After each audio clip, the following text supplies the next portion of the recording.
नमस्कार, मैं doctor Vipin Bansal, vastu consultant.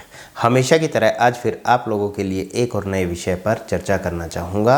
आज का जो विषय है वो है दरवाजे। जिस घर के दरवाजे फर्श के साथ रगड़ खाते हैं या आवाज़ करते हैं या पल्ले आपस में टकराते हैं, तो उनका वास्तुशास्त्र के अनुसार उस घर में रहने वालों को किस तरह का प्रभाव मिलता है, आज मैं आपको इसके बारे में जानकारी देना चाहूँगा।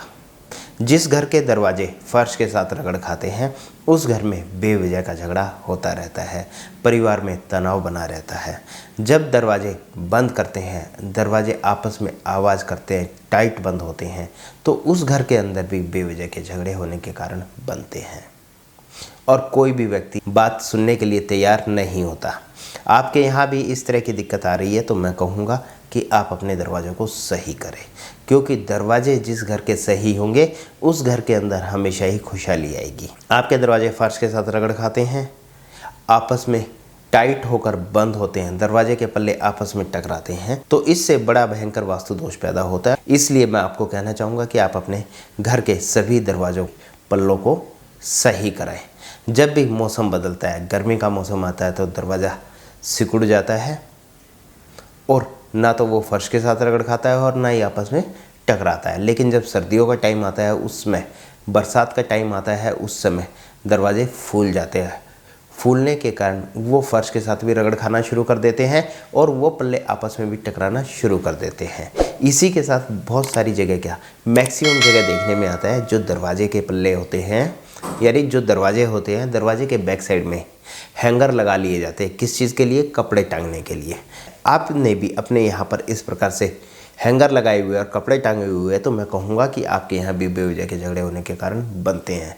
क्यों बनते हैं? क्योंकि जब भी दरवाजे के ऊपर कपड़े टंगते हैं, कपड़ों का वजन बढ़ता है और वजन बढ़ने के कारण कब्जों से दरवाज़ा हल्का फुल्का ढीला हो जाता है और वो फर्श के साथ रगड़ खाना शुरू कर देता है। ऐसे ही दरवाजे के ऊपर वजन बढ़ता है तो घर में रहने वाले पति पत्नी के आपसी संबंध में भी फर्क आ जाता है। एक दूसरे की सोच आपस में मैच नहीं करती, बेवजह का कलह होने का कारण बनता है।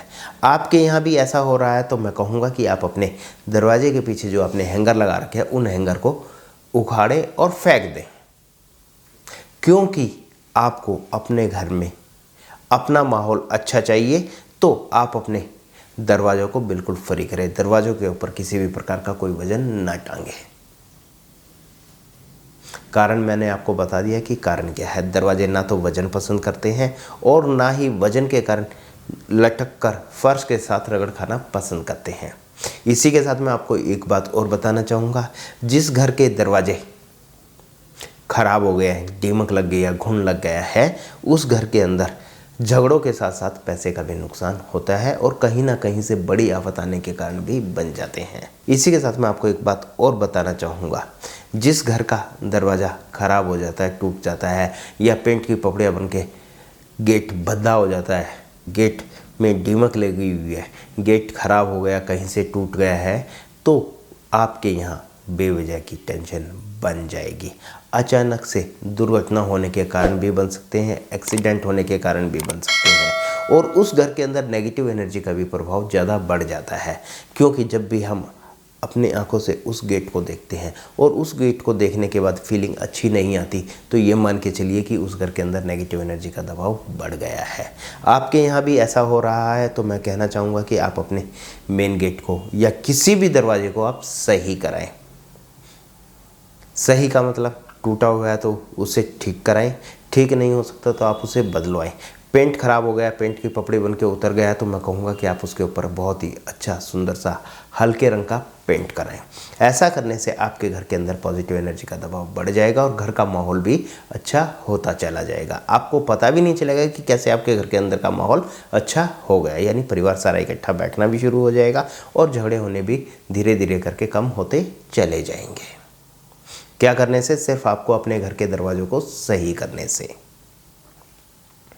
बहुत सारी जगह ऐसी भी देखी होंगी आपने जिसके दरवाजे बिल्कुल टूटे हुए हैं, जर खाए हुए हैं, पेंट भी उतरा हुआ है। दरवाज़ों को देखते हैं तो दरवाजे भी ऐसे लगते हैं कि जैसे पता नहीं कितनी घटिया जगह, कितनी गंदी जगह है। गेट को देखने के बाद आपके अंदर इस तरह की फीलिंग आती है तो मेरा अपना ये मानना है कि उस घर के अंदर नेगेटिव एनर्जी बहुत ज़्यादा मिलेगी।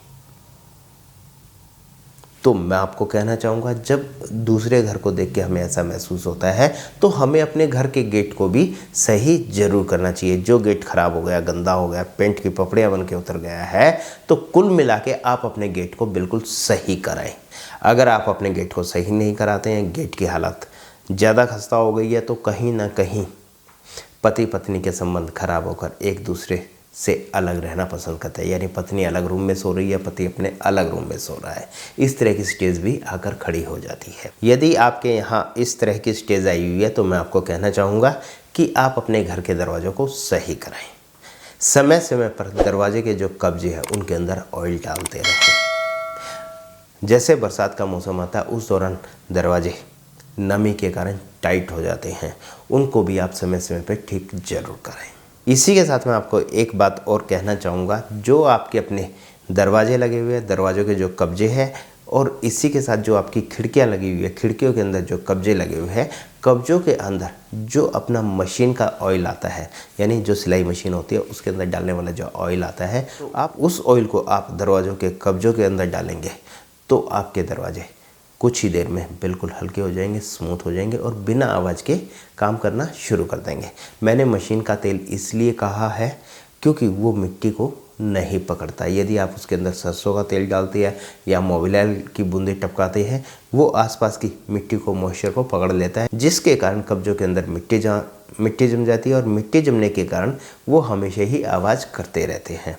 मशीन का तेल मिट्टी को जल्दी से नहीं पकड़ता। मशीन का तेल बिल्कुल पतला होता है। आप उसको डालेंगे तो उसको डालने से आपके यहाँ जितने भी दरवाजे वो बिल्कुल स्मूथ खुलेंगे और स्मूथ बंद होंगे, यानी उसके अंदर कोई भी आवाज़ नहीं होगी। मेरी अपनी हमेशा ही कोशिश रहती है कि मैं आप लोगों को वास्तुशास्त्र के साथ साथ अपना अनुभव भी शेयर जरूर करूं और छोटे छोटे उपायों के साथ आप लोगों के साथ हमेशा जुड़ा भी रहता हूं।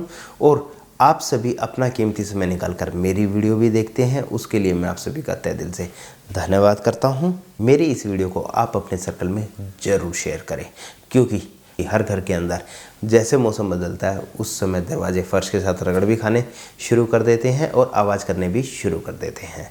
तो इस वीडियो को देखकर वो व्यक्ति अपने घर के दरवाज़ों को सही जरूर कर सकता है और उस घर के अंदर का जो माहौल है वो भी काफ़ी अच्छा हो जाएगा। क्या काम करने से? सिर्फ दरवाज़ों को सही करने से, करवाने से, उनके अंदर यानी दरवाज़ों के कब्जों के अंदर ऑयल डालने से। आप अपनी किसी भी साइट के प्रति हमसे वीडियो बनवाना चाहते हैं तो आप हमसे वीडियो भी बनवा सकते हैं, और आप अपनी किसी भी साइट का मैप भेजकर हमसे वास्तु सलाह लेना चाहते हैं तो आप हमसे वास्तु सलाह भी ले सकते हैं।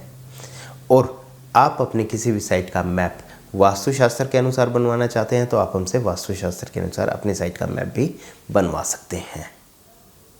हमारे पिताजी द्वारा लिखित प्रथम पुस्तक लक्ष्मी प्रवेश कैसे हो, जिसमें उन्होंने वास्तुशास्त्र के साथ साथ अपना अनुभव भी लिखा है। हमारे पिताजी ने इस पुस्तक को प्रिंट कराकर समाज में बांटा और समाज ने इस पुस्तक को पढ़कर भरपूर लाभ भी उठाया है और वास्तु के प्रति जागरूक भी हुए। अब हमारी भी यही इच्छा है कि हम इस पुस्तक को आप लोगों तक दोबारा से पहुँचाएँ।